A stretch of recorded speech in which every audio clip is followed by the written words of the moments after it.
Well, hello and good day. I'm Alvin Day, and I want to welcome you to this week's live stream. Today, we are going to talk about a topic that is of importance to you, whether you recognize it or not, if I may be so bold. Some things that we have and do we take for granted. And we tend not to appreciate them until we have obvious evidence that they are missing. One of the things that I know to be very important to you is the subject of today, but it comes under a different banner. Here we are talking about how to get more money by mastering your persuasion, how to get people to say yes to you more often. And really, the leading statement there for many is how to make more money. Now, making more money is a very simple prospect. The very basic economic or finance class will tell you that money is a matter of buying and selling, giving somebody something, having the person pay you for it. Supply, demand, some very fundamental concepts that we all understand, at least intuitively. And yet, not everybody is making money. And yet, not everybody who's making money believes that he or she's making enough money, whatever that term means. And I want to begin this conversation today to say our focus today is going to be based on a concept called value. Money is nothing but, or I should say, money can be reduced to this following statement. Money chases value. If you don't have money, if you don't have enough money, please recognize that money chases value. Value, of course, is something that's important to somebody, enough so that that person will exchange his or her cash or credit or money for it. And so my question for you is, do you represent a value to others?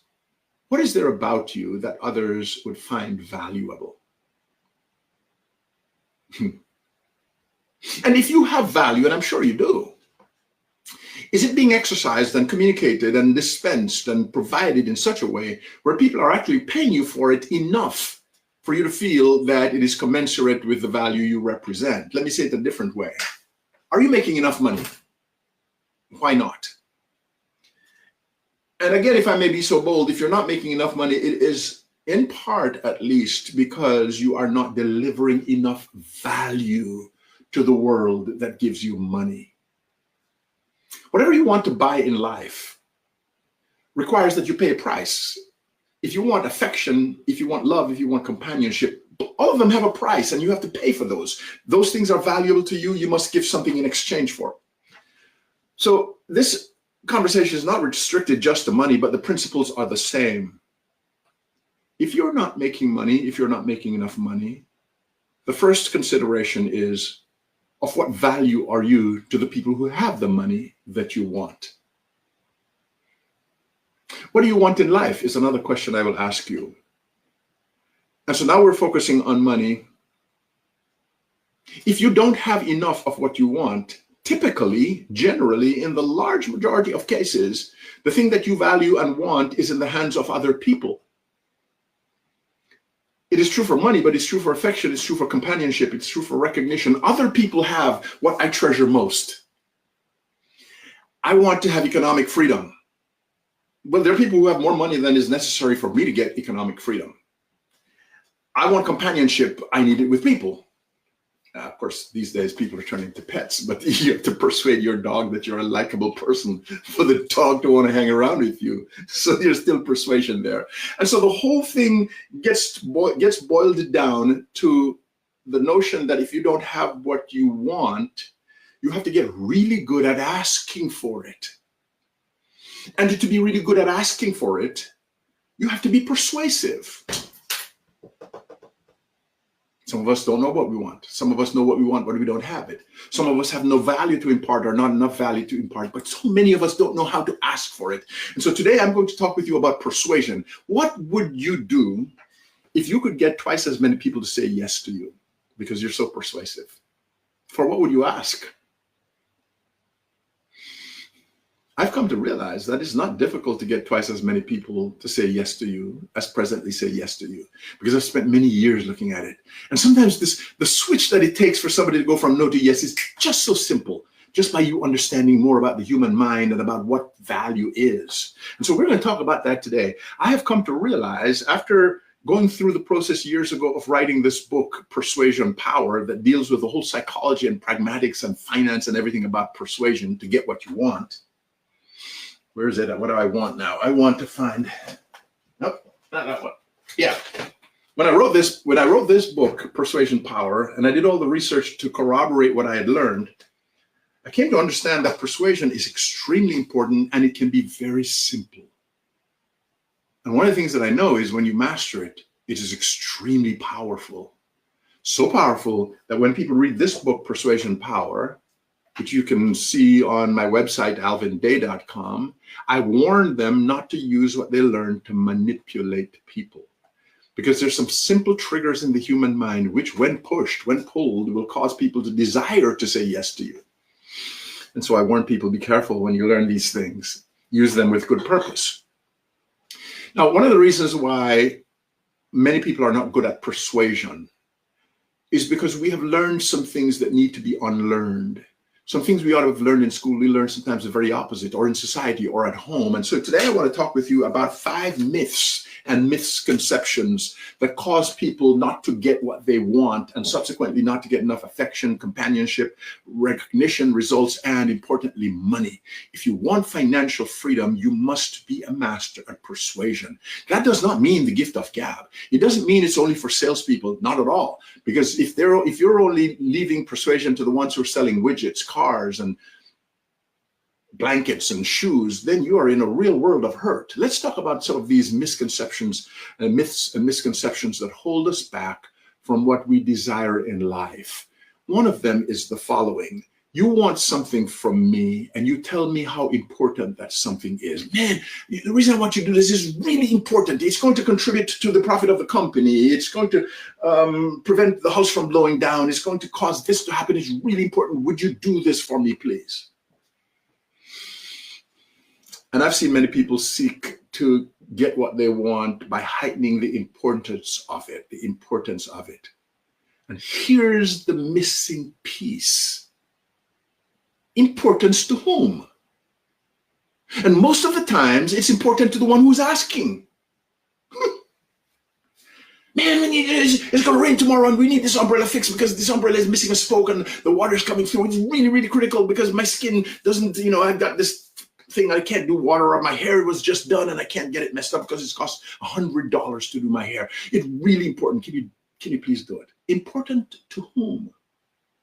So one of the critical things to realize is that when you're asking people to help you, to support you, to give to you, to do for you, you are literally asking such a person to give you of that person's resources. Now, why should the person give you the resources that the person has, which are limited, just for your benefit? And the second myth and misconception is very closely related to that one. And now when I see this, I chuckle or I grimace, okay? Somebody comes to me and says, Mr. Day, would you do me a favor, please? Period. Well, would you do you a favor? Yeah, do me a favor. Okay, so what's going on in the mind here? Do me a favor because A, it's important to me, which is the first myth. That importance to you is relevant because it may not be relevant. That person doesn't have the time or the money or want the desire or have the desire. Or 2, because you're a nice person. Well, you can be a nice person and say no to somebody. You can be a nice person and not have the time to help somebody. So that's not adequate reason. And I want you to write this down. I don't know if you use this word in a sentence often. This word altruism. Altruism is not a sustainable basis for any kind of business or relationship. Let me say it again.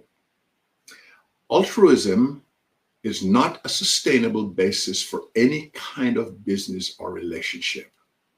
And altruism, as you know, is this kind of thing where I do it out of the goodness of my heart. So many people are asking favors because they think the other person is nice or want the other person to show niceness to them.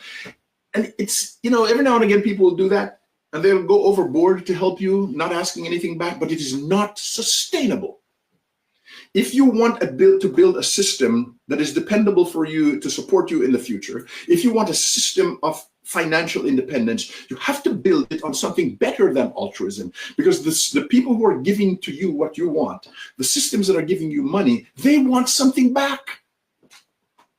And so the idea, one, that it is important to you is totally irrelevant unless it's important to that person or that entity.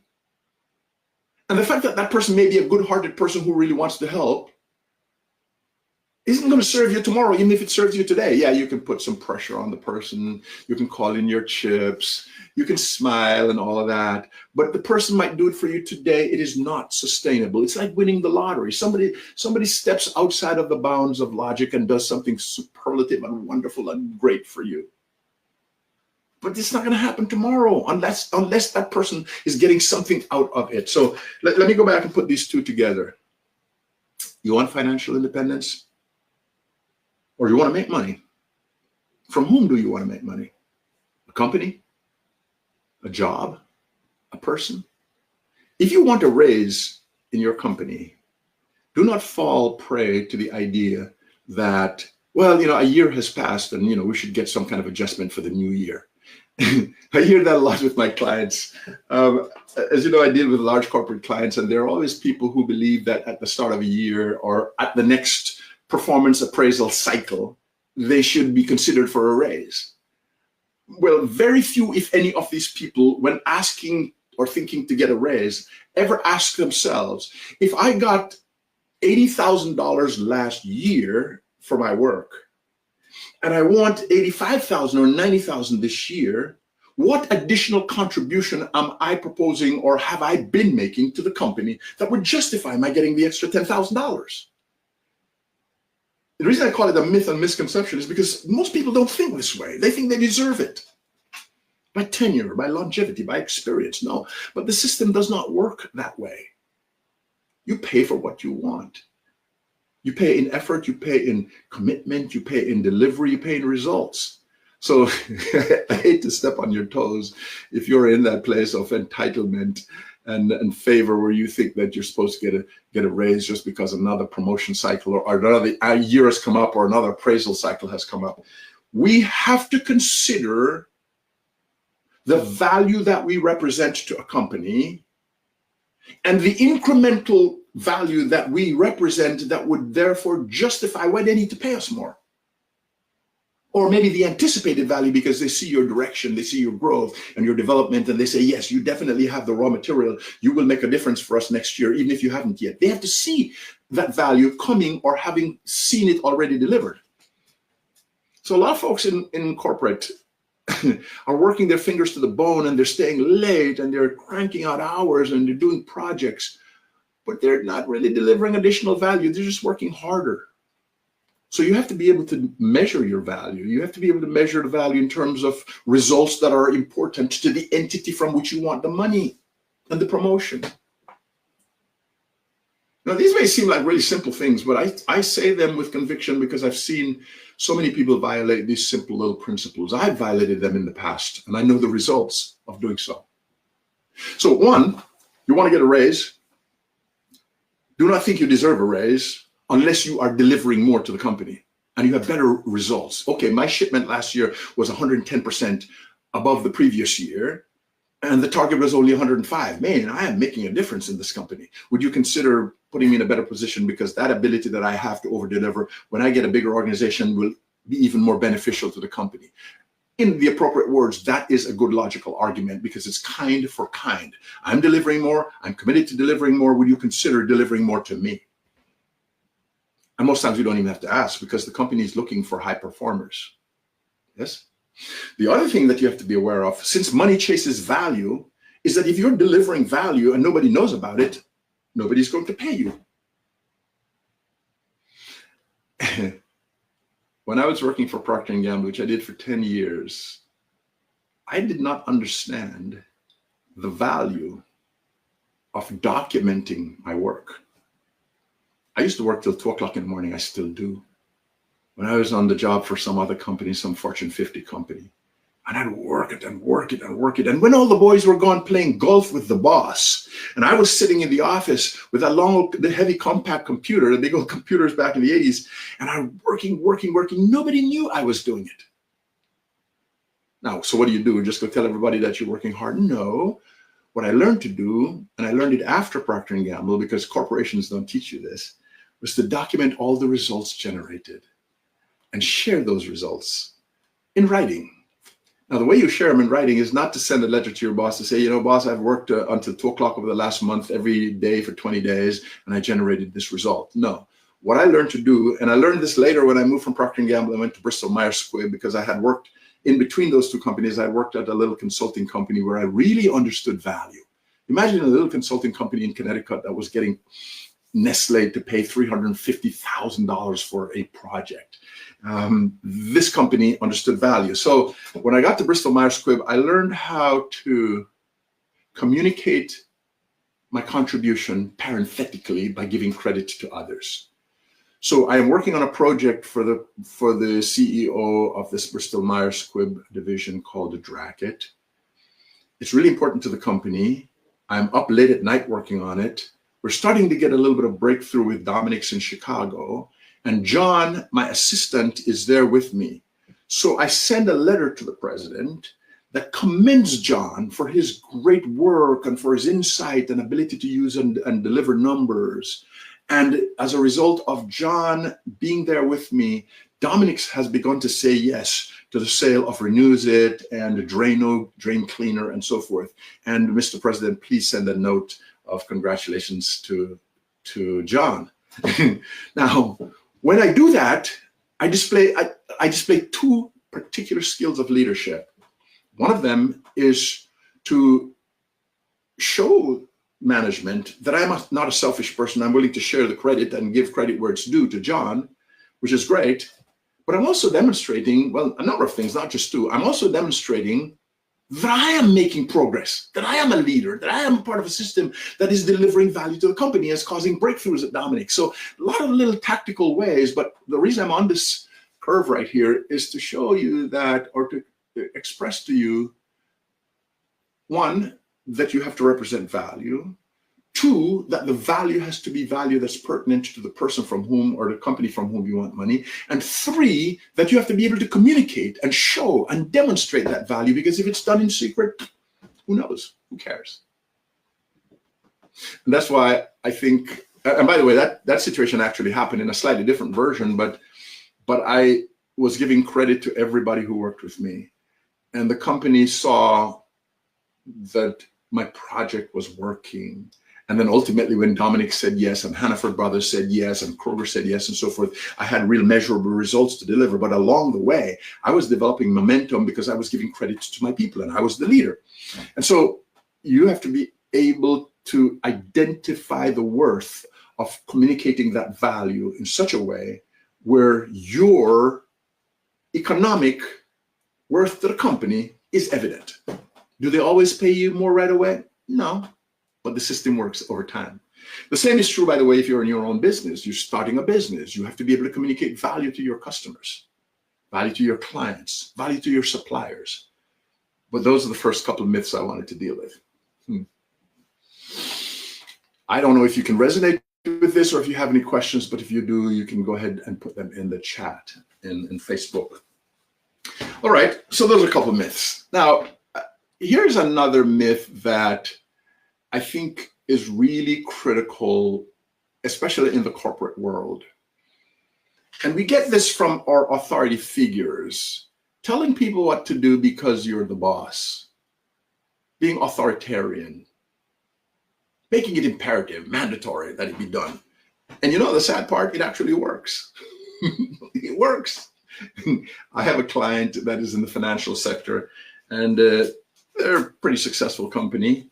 And they have had decades of history of authoritarian rule, highly hierarchical structured rule, where if you're at this level, you don't mess, you don't fraternize with the people at that level down here. And if you're at this level, you have to look up with reverence to the people above you and don't challenge their ideas and so forth. And they've run it with an iron hand for decades.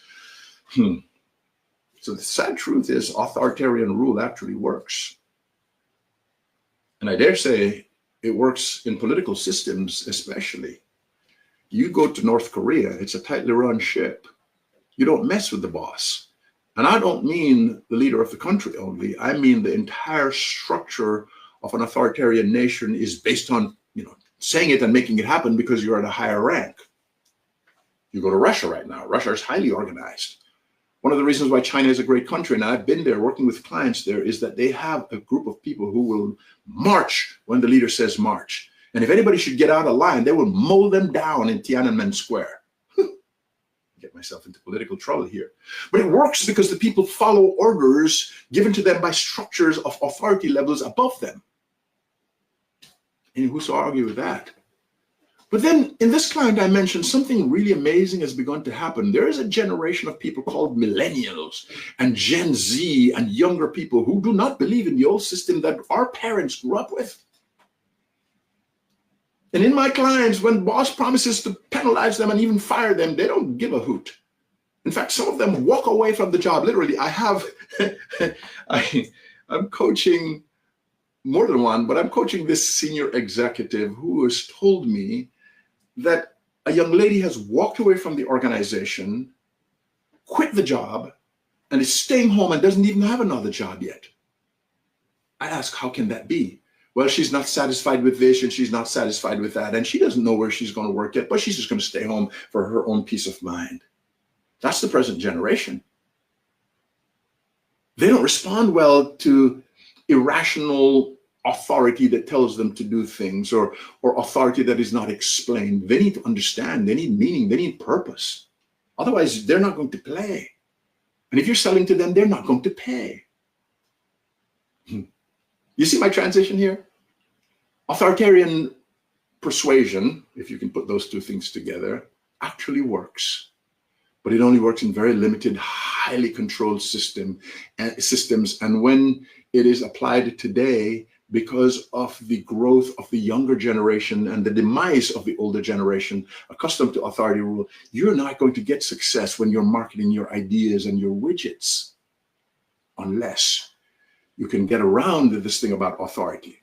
When you're selling your products, you don't just tell people to buy the products because the brand is big and has been around for 100 years. No, you have to show them what's in it for them. What are the benefits? How is it going to make them feel and so forth? Yeah. You're in a job. You want to make more money. This is an important one to consider. It is a myth that position and authority and title will help you to be persuasive today, unless you are in one of those highly controlled political systems. And believe me, if history is any indicator, most of those nations are getting ready to blow up with the people rebelling. When they lose control of the internet and people see what freedom looks like and taste how it tastes, they don't stay under the authority rule. But I'm on a tangent with that, so let's continue. So, authoritarian rule. Let's go on to the fourth of these. This is a funny one. To say thank you can work against you. Okay, so you think gratitude, gratefulness is important, and so somebody does something for you, gives you something, and you say thank you. It can work against you, you know. Now, certainly if you don't say thank you, that definitely is going to work against you one way or another. But you don't get off the hook by just saying thank you. You say thank you once and move on your way. I want to pose a scenario to you based upon two people I know. Somebody's car breaks down, and it happens to two people over time. And in each of those cases, the person asks you for a ride home because the car needs to be towed and you can't do it today. And you say yes. To take that person home means you're going to go 5 miles out of your way, and it's going to take you another 30 minutes in traffic, but you get that person home. And when you get that person home, the person says, thank you so much. Okay? That's it.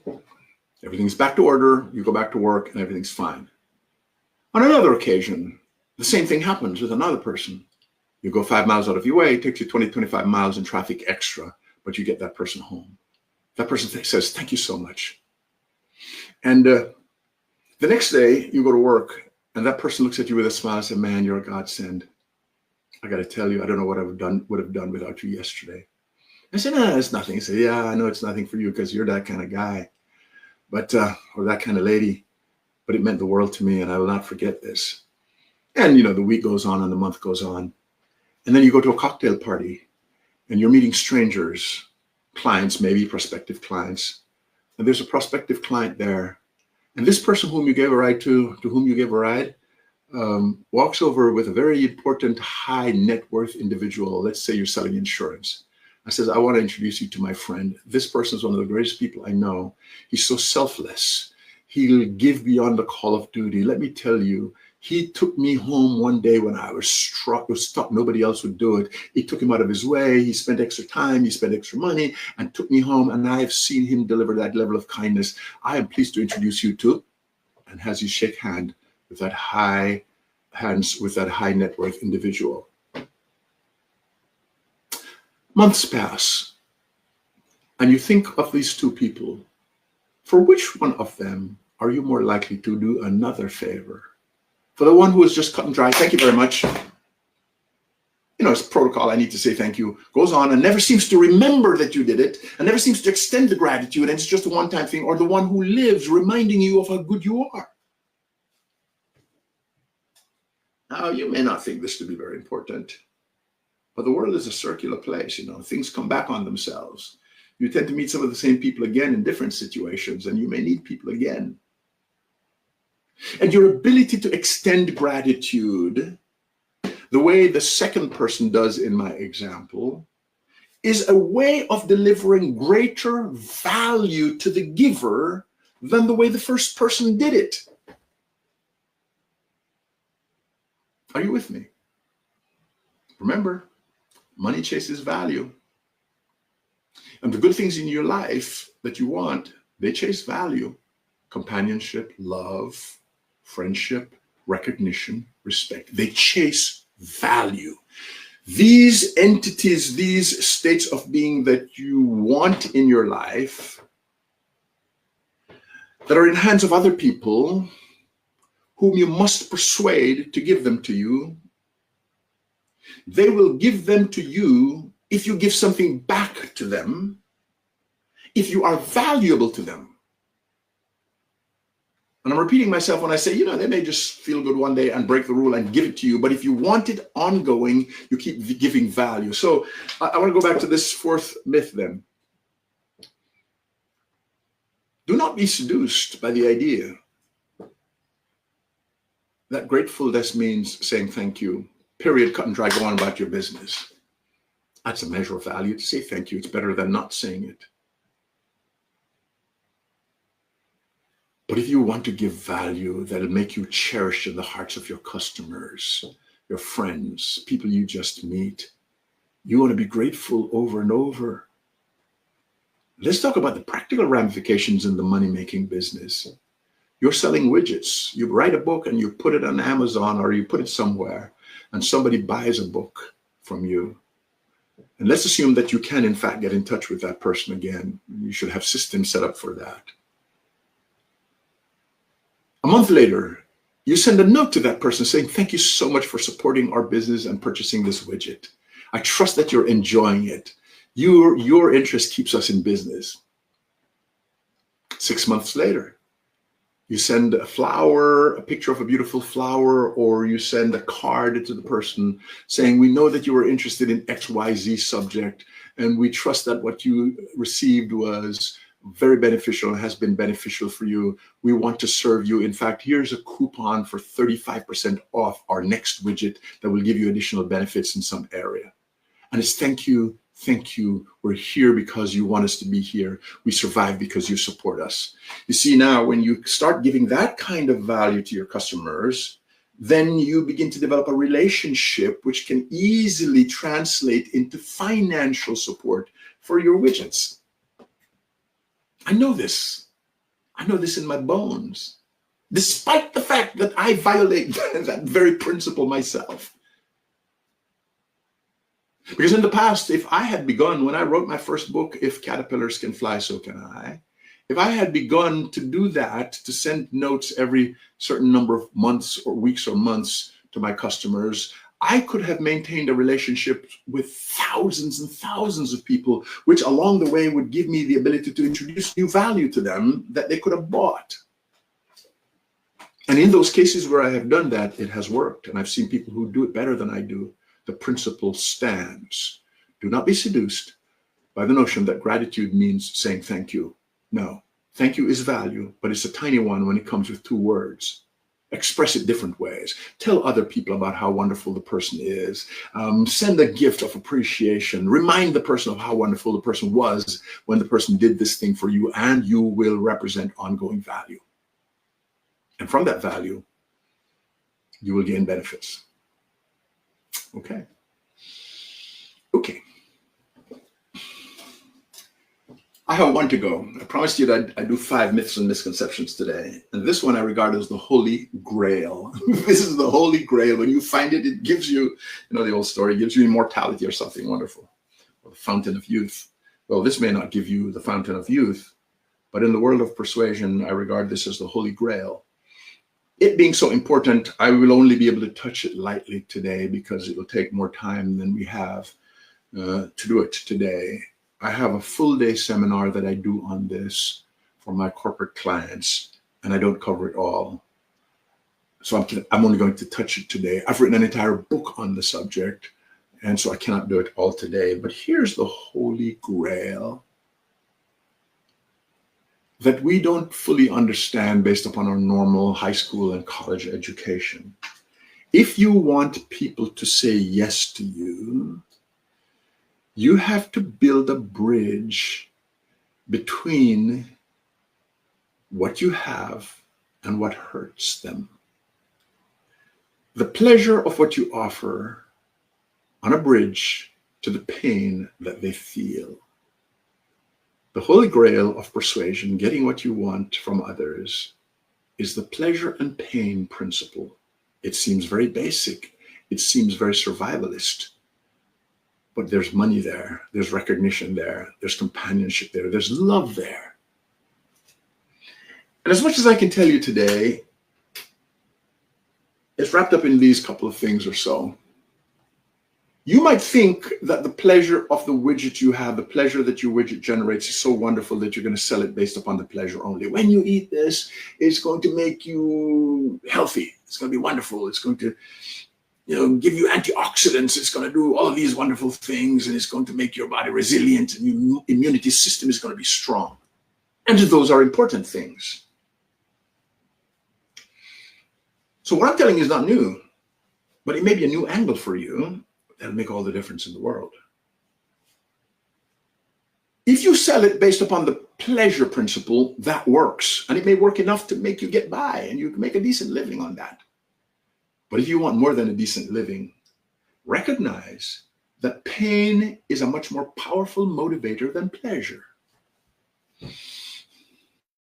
I don't mean it in some sort of cruel or masochistic way or sadomasochistic way, dysfunctional way. I mean human beings are feeling pain and they want pleasure. And the one that will make a human being get up out of the chair and go take action more so than the other is pain more so than pleasure. So I tell you that this thing has great antioxidants and it'll give you greater immunity system and it'll make your body healthy and give you stamina and all of that. That's all wonderful. You want that and you may buy.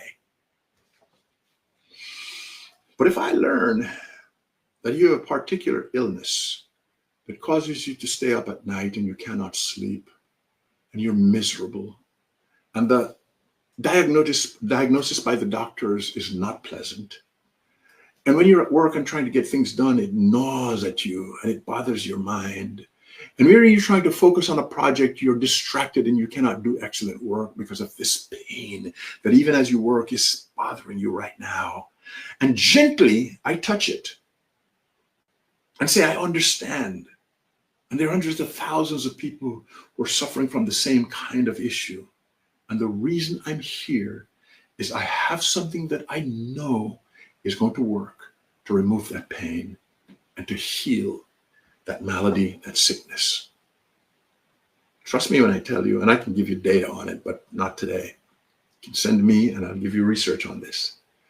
The value that is imputed, the value that is perceived by the listener or the potential buyer of this idea is greater when you remind the person of the pain and promise to make it go away than the value that is perceived when you tell the person about how wonderful it is when the person takes your medication, your nutrient. You may think it's the same, but it's not. It's not all the same. Because the human mind reacts to whatever narrative, whatever words, whatever pictures are put to it. And the first one is, we're putting to you pleasure and wonderful things and health and so forth. The next one is, we're talking about your pain and how terrible it is and how we understand and how we can make it go away. And that second one is a far more powerful way to get people to say yes to you. This one is one of the things I tell you that are very dangerous in this book, Persuasion Power, because when you learn how to use it, we don't have time to get into all the ways to use it.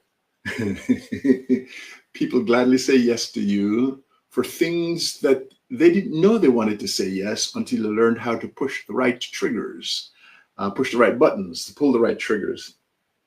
And I've seen people use this to develop relationships, to talk their way out of speeding tickets with policemen, to persuade their men to persuade their wives not to clean up the garage this Saturday because the ball game is opening up this weekend, and all kinds of other things. There is a thing called the vulnerability strategy that works alongside this one, but there's so much more that I could share with you. But I think I've jammed enough information in your direction today that I'm going to stop at that. You see, when people are not making money or not enough money, or when they yearn for financial freedom or financial power and don't have it, oftentimes it's up here. It's how they think. It's how we think. And the skills necessary, the competences necessary to make money, whether it be in a factory, in a company, as an entrepreneur, online in the digital space, or somewhere else, demands a lot of mental processes and personal development and savvy and technique and strategy and skills and the tools. And if you look around, you find a lot of people are just looking for the magic button. Just tell me the thing to do to succeed. And somebody will pay $10,000 and get that thing, and it won't work. Not that it's a bad thing. It's that success demands a lot of personal growth. And it is for that reason that I have recently dedicated myself to work with a small handful of people, to work with them through personal development and transformation, all with the intent to help them develop their value, their perceived value, their sense of value, their ability to communicate value, their ability to promote value, their ability to manufacture value, so that they will be in a position for others to exchange goodies for their value. And so, as I ended this session, I will tell you that if you find yourself in a position, I'll suggest to you, if you find yourself in a position where you're not getting all the value that you want out of life, you need a coach who knows how to help you, hold you accountable, to give you some of these tools and tactics and techniques and approaches and strategies. I don't profess to be the greatest strategist and personal development coach in the world. Not at all. I would like to meet that person. But what I can tell you is I know what it is like to be nothing, from nowhere, belonging almost to nobody, on the bottom of the economic and social barrel, and to have to struggle my way and make mistakes and fall and get up and fall and get up and go work for a massive company and be shocked with what it takes to make money. My first job was with a company that was making $40 billion US a year as a Fortune 50. And the way they think is different from the way most little entrepreneurial people think. So I know, I have learned, I've had to learn the ways of big business and much money rolling in. I've had to expand my mind to the place where my annual income on the job could represent 1 month's salary. I have had to expand my brain and not let it explode to the point that I can make twice my salary in a month. And it's not magic, and it's not buying the lottery. It is these principles and it's these recalibrating of things that we learned or picked up from society and so forth that cause my head to go, oh my gosh, my biggest problem in life right now is I've got so many ideas to pursue. You talk about artificial intelligence and the technology spread. I've got so many money-making ideas. My only problem is they're loaded up here and I can't do them all at the same time. So just to focus on one is what I'm working on right now. And I have committed myself to work with this small group, to work through their issues and to be able to make themselves valuable. And for, for 90 days, if you're looking for a coach and you don't have one yet, I'm offering you for 90 days to take your hand and walk with you through all the things, the self-worth, the imposter syndrome, the understanding, the lack of understanding or of value and the understanding of the marketplace and pricing and promotion and distribution systems and communication skills and psychology and personality types. This is what I've done for the last 25 years of my life for Campbell Soup and Colgate Palmolive and the Central Bank of Jamaica and places like that. And I am not the best in the world. I just had to learn these things just to survive. And to live at the top of my dreams after having come from a place where dreams were very distant. So I'm not going to be lording it over you and telling you how things work in the world. I'm going to say, look, I know something that works here. Try this. And together we work and I hold you accountable. So for 90 days, live, literally every week, you and I can have this conversation. And then right in the middle of that, there's a 30-day challenge to teach you some of the most powerful ways for personal development. And that is to develop confidence on camera and in front of a live audience. So there's a 30-day challenge called Confidence on Camera. And along with that comes 90 days of holding your hands and practicing what you learned. So if anything that we've talked about here is of interest to you and you want to explore more about it, even before you say yes, just put a note in the chat as you watch this and say interested. That's it. And with your email, we'll follow up. With your contact, we'll follow up and tell you how you can find out more about what it takes to get what you want in the world. What it takes to persuade those who have what you want to give it to you freely by knowing how to ask. What it takes to get yes many more times over than how you're getting yes right now. What it takes to understand the human mind and the triggers that are necessary to pull to get the human mind to make decisions, including and beginning with your own mind. So this is a wonderful trip, wonderful journey of personal discovery, fulfillment, and a great pathway to financial freedom. Have a wonderful afternoon, good day, good morning, good evening. And I look forward to talking with you again a week from now, same place, same time. And if you know anybody who values all of this, invite such a person and let me mess with their thinking, because some of the things that we've learned are not serving us very well. There's so much more to learn to live a life of fullness. Take care.